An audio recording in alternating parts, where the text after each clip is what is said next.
और दूसरे शेप की भी लेंथ गिवन है लेकिन एरिया गिवन नहीं है, तो आप ये फॉर्मूला आराम आराम से लगा सकते हो। अगर आप इसको कह रहे हो कि दिस इज A1, तो आपने इसकी जगह इसका एरिया लिख दिया। दूसरे वाले का एरिया नहीं पता, आपने एक्स लिख दिया यहाँ पे, और उसी के सामने लेंथ लिख दी, और उसी के नीचे उसकी लेंथ लिख दी छोटे वाले की जिसका एरिया हमें नहीं पता। तो याद रहे, जिसका एरिया नहीं पता उसी के सामने उसकी लेंथ लिखेंगे।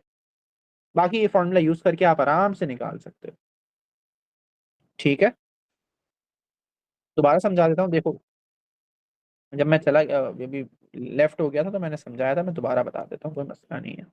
देखो फॉर्मूला क्या है, A1/A2 इक्वल्स टू L1/L2 का स्क्वायर। क्योंकि एरिया है तो स्क्वायर लगेगा, अगर वॉल्यूम होता तो क्यूब लगता। आप लोगों को क्या टारगेट करना है, आप लोगों को देखना है कि क्या क्या गिवन है। एरिया गिवन है, एरिया A1 बोल देते हैं, चलो A1 गिवन है। इसका एरिया नहीं गिवन, ठीक है, तो इसका एरिया नहीं गिवन, इसको अननोन कर देते हैं। अब इसका एरिया गिवन है तो आपने लिख दिया 60,800, और उसका एरिया नहीं गिवन तो आपने एक्स लिख दिया। एक ये रेशो हो गया। याद रहे, जो लेंथ आप लोग जो एरिया ले रहे हो उसी के सामने उसकी रिस्पेक्टिव लेंथ आएगी। मतलब A1 अगर आप कह रहे हो क्यू वाले के एरिया को, तो उसी की लेंथ को आप L1 बोलोगे। तो 200 लिख दी लाइक दिस, और उसकी क्या है 125, हमने 125 लिख दिया। अब इसको सॉल्व करेंगे, आंसर निकालेंगे, और कुछ नहीं है। कैलकुलेटर होगा मोस्ट लाइकली इस तरह के क्वेश्चन के लिए। सर अगर नहीं होगा तो बहुत बेसिक क्वेश्चन देंगे जी। पहले हम इसमें क्या सॉल्व करेंगे? पहले हम इसमें ब्रैकेट सॉल्व कर लेंगे, मतलब क्यूब कर लेंगे, उसके बाद फिर मल्टीप्लाई करेंगे। देखो पहले, सबसे पहले ब्रैकेट के अंदर की चीज को सॉल्व करो। अगर आप विदाउट कैलकुलेटर वाली बात कर रहे हो, वैसे तो ये विदाउट कैलकुलेटर नहीं है, विदाउट कैलकुलेटर भी आता है एक क्वेश्चन। मेरे ख्याल में एक क्वेश्चन आया था वॉल्यूम का, वो मैं बताऊंगा। तो इसको बहुत आराम से कर सकते हो। पहले आप ब्रैकेट सॉल्व कर लो। 5 4 ज़ा 20, 40 हो गया, 25 एंड 5 एंड देन 8। तो ये हो गया आपका 8/5 का स्क्वायर, एंड देन 60,800/x। इसको आगे फर्दर सॉल्व करेंगे, ये हो जाएगा आपका 8 8 ज़ा 64, 25, 60,800/x। Cross multiply and get the answer. Cross multiply ऐसे करना, 25 60,800 से मल्टीप्लाई होगा, और 64 डिवाइड होगा, और x यहाँ पे आ गया। सॉल्व कर लो, आंसर आ जाएगा। Okay sir, thank you. Volume के लिए क्या है, वॉल्यूम के लिए यही है, आप V1/V2 लगाओगे, ये क्वेश्चन नंबर 3 है जैसे, और L1/L2 का क्यूब करोगे। ये याद रखना, वॉल्यूम का मतलब होता है क्यूब। अब इसमें क्या होगा, वही चीज है, वही चीज रिपीट हो रही है।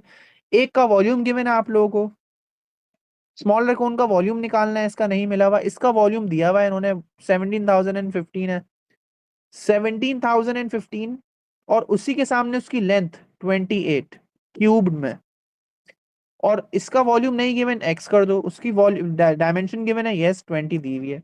सॉल्व करेंगे, आंसर आएगा। क्या ये मुश्किल है? नो। यस, समझ में आया? ठीक। सिमिलैरिटी एंड कॉन्ग्रुएंसी देख सकते हो आप लोग यहाँ पे। कंपेयर करना, कौन सी लेंथ किसके बराबर है, कौन सा एंगल किसके बराबर है। अगर 3 अल्फाबेट्स लिखे हुए होते हैं ना, तो आपका मतलब है इसमें बीच वाला एंगल है। जैसे MNO है, तो N एंगल बोल रहे हैं। MNO किसके बराबर है, वो ये पूछना चाह रहे हैं अकॉर्डिंग टू दिस ट्राइंगल। पहले आप MNO को देखो किस तरीके से, इस तरीके से देखो कि M से N जा रहे हैं एंड N से O जा रहे हैं। इस एंगल की बात कर रहे हैं, इस एंगल की, N की बात कर रहे हैं। वहां पे कैसे होगा, वहां पे ये होगा X Y and then Z, not Z Y and X। मुझे बताओ Z Y and X होगा या XY Z होगा? XYZ होगा, क्योंकि पहले वाले एंगल से स्टार्ट किया, फिर डबल एंगल से, फिर विदाउट एंगल से, तो XYZ। ONM किसके बराबर है? O ONM है, जेड यूं जान, ZYX। ZYX के बराबर है। गुड, ZY and X के बराबर है। अरीब समझ में आ रहा है? यस सर, आ रहे। नेक्स्ट वाले का जवाब आप दो। NOM किसके बराबर होगा उस ट्राइंगल के अकॉर्डिंग? NOM सर YZX के। एक मिनट कंफर्म करते हैं। Y Z और X बिल्कुल सही है, गुड। चलो, ये आपका कॉन्सेप्ट है इसके अंदर। और बाकी सारे वो एंगल्स ही आ रहे हैं इसके अंदर भी, तो आप लोग कर सकते हो ये भी। Compare the pair of congruent triangles, अगर आपके पास एंगल है, एंगल ई किसके बराबर है वहां पे, डायरेक्ट बोला हुआ है एंगल ई, तो एंगल किसके बराबर है वहां पे। अच्छा इन्होंने शायद मार्किंग करना भूल गए हैं, अब वो जी होगा या एच होगा, इन दोनों में से कोई एक है। मार्किंग बहरहाल भूल गए हैं वो लोग, या कुछ मिस प्रिंटिंग हुई है, वरना तो पता चल जाता। अच्छा डी ई किसके बराबर होगा, वो तो बहुत आसान है, जी एच के बराबर होगा। सही है, इसमें ऊपर वाले में थोड़ी सी मिस प्रिंटिंग है। एंगल ई किसके बराबर है वो ये पूछना चाह रहे हैं। प्रॉब्लम ये है यहाँ पे एक लाइन भूल गए हैं ये लोग, मेरे ख्याल में अगर जी बोल देते तो चलो जी कर देते हैं, ठीक है, वो इतना मसले वाली बात नहीं है। अच्छा डी किसके बराबर है, डी बराबर है एच के, एंगल डी एंगल एच के। अच्छा D E F is equals to D E F is equals to H G I. Agree करते हो सब?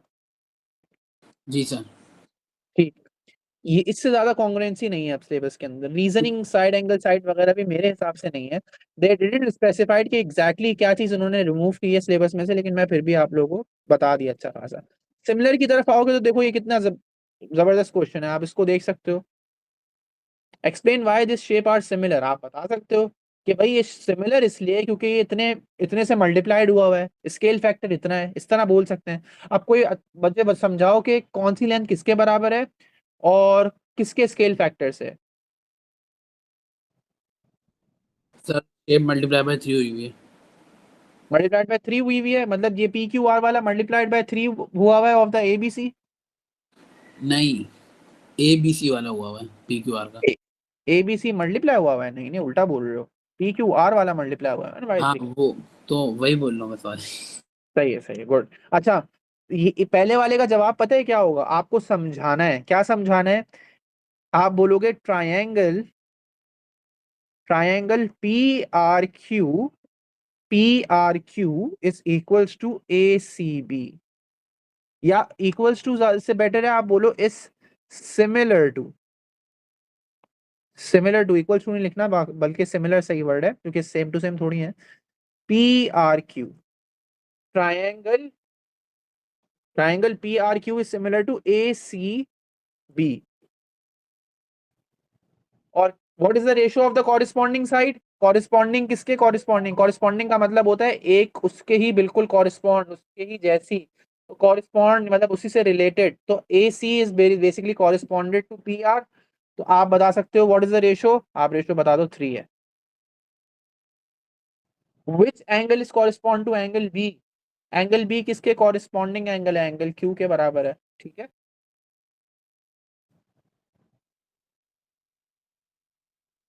थोड़ा मुश्किल क्वेश्चन की तरफ चलते हैं। ये वर्कशीट थी पास से, पर इस तरह के कुछ आते हैं।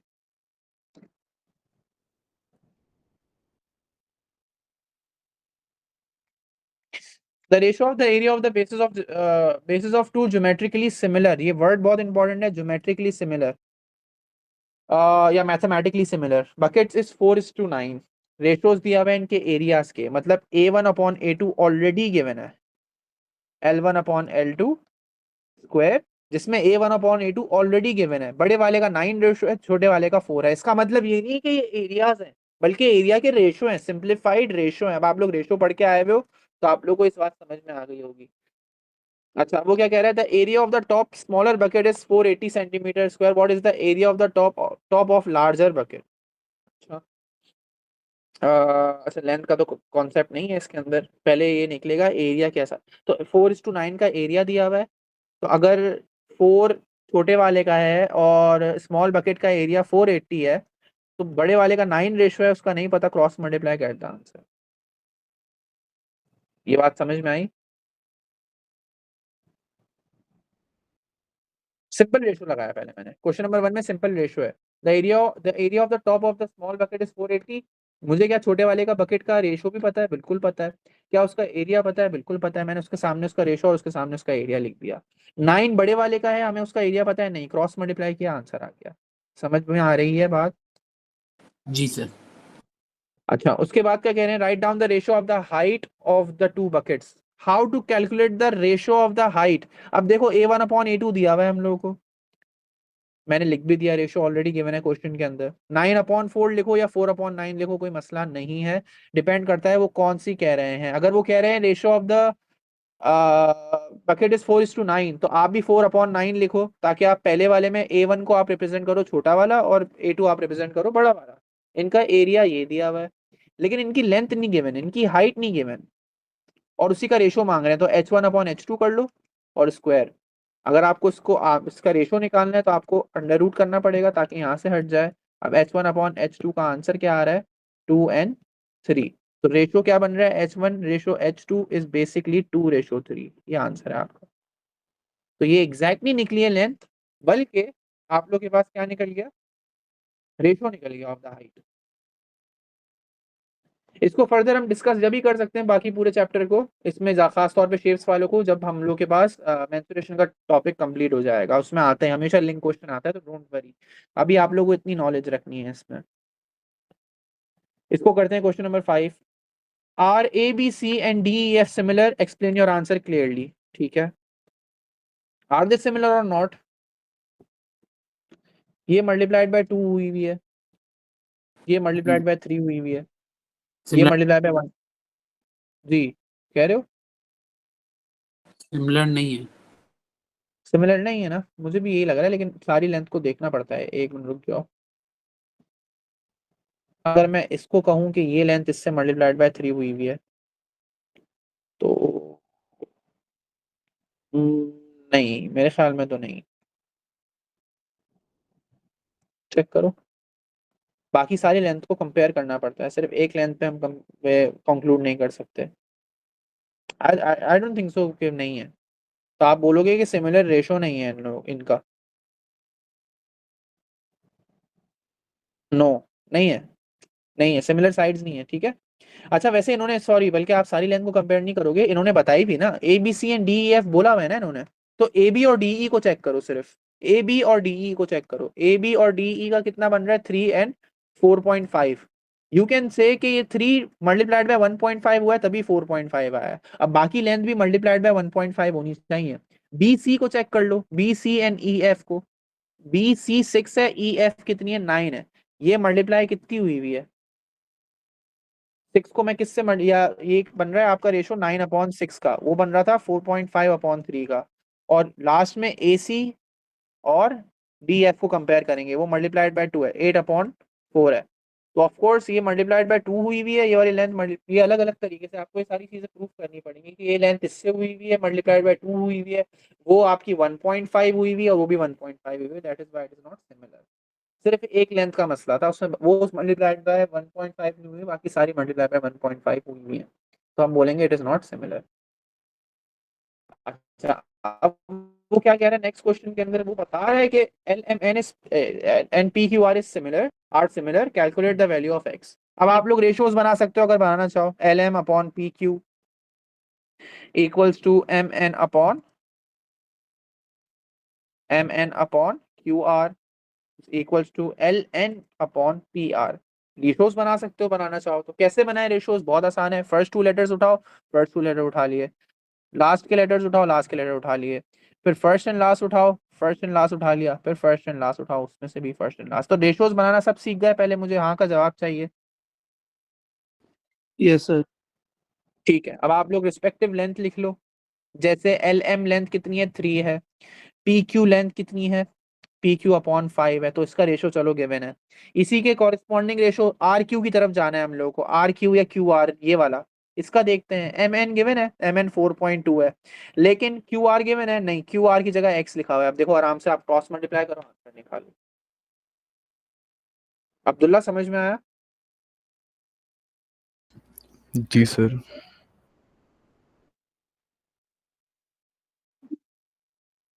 एक्स पी आर की? नहीं नहीं नहीं नहीं, पी आर की लेंथ नहीं निकलेगी ना, पी आर की लेंथ मांगी है। अगर मांगते तो वो भी निकाल सकते हैं, कोई मसला नहीं है, क्योंकि उसकी कॉरेस्पॉन्डिंग लेंथ भी गिवन है। उसकी कॉरेस्पॉन्डिंग लेंथ एल एन है, विच इज 3.8।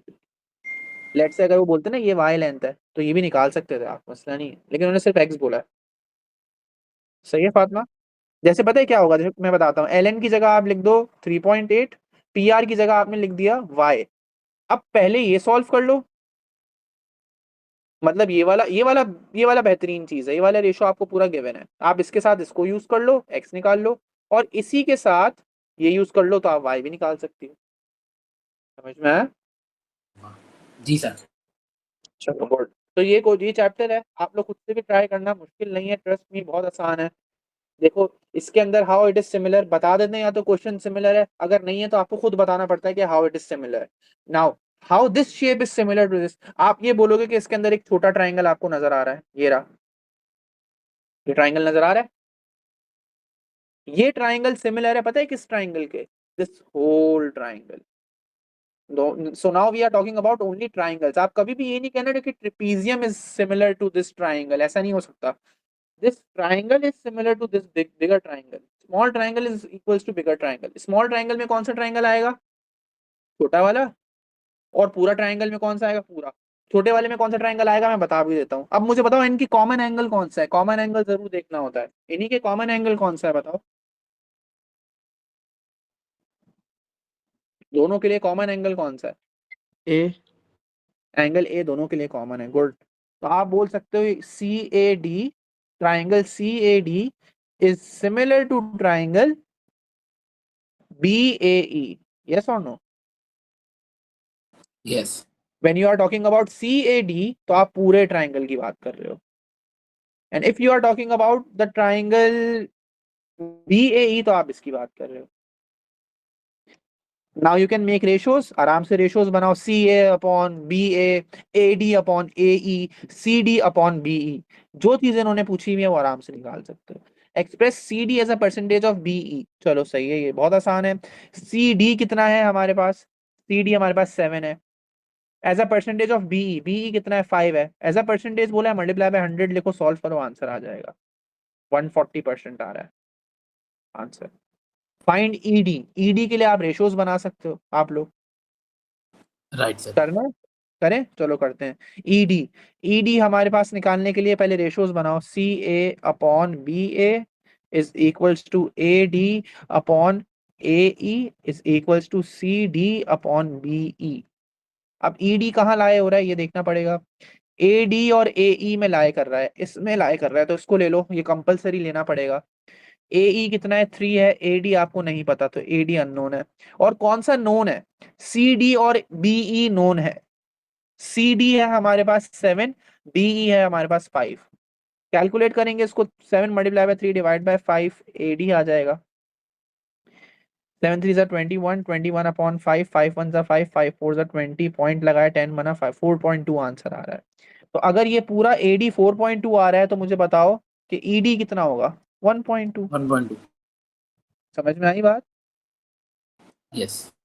देखो ये कॉन्ग्रुएंट ट्राइंगल आ गए, कॉन्ग्रुएंट ट्राइंगल में कौन सा क्या निकला, देखो पूरा क्वेश्चन चैप्टर ही हो गया। मुश्किल नहीं है, ये बात याद रखना, आप लोग कुछ सिर्फ गौर करना पड़ेगा, और जहां एरिया पूछा हुआ है वहां A1/A2 लगाना है। इंशाल्लाह हो जाएगा अगर आप लोग खुद से बैठोगे। कुछ नहीं होगा तो क्वेरी सेशन है, हम लोग उसके अंदर आराम से देख सकते हैं। बेसिक ओवरव्यू जो देना था वो मैंने दे दिया आप लोगों को इस चैप्टर का। थोड़ी लंबी भी हो गई, मैं चाह रहा था इस चैप्टर में लंबी ना हो, लेकिन चलो खैर है, कोई मसला नहीं है। आ जाओ, किसी को इस चैप्टर से कोई क्वेरी है, कोई क्वेश्चन है? नो। कॉन्सेप्ट सबको मिल गया? सबका जवाब जब तक नहीं आएगा मैं नेक्स्ट पे नहीं जा सकूंगा। जी सर। सर क्लियर है। ठीक है, क्लियर है, गुड। अच्छा, और ये ना बहुत छोटे चैप्टर होते हैं, मोस्टली P1 के अंदर ही आते हैं, तो डोंट वरी, इतना स्ट्रेस नहीं करना है इनको, उनको लेकर। तो अब हम चलते हैं दूसरा, सिमेट्री की तरफ। सिमेट्री एक बड़ा अच्छा चैप्टर है। सिमेट्री के अंदर भी मैं देखता हूँ, अगर मेरे पास ऑलरेडी लेक्चर है तो उसको देख लेते हैं, नहीं तो हम एक लेक्चर बना लेंगे।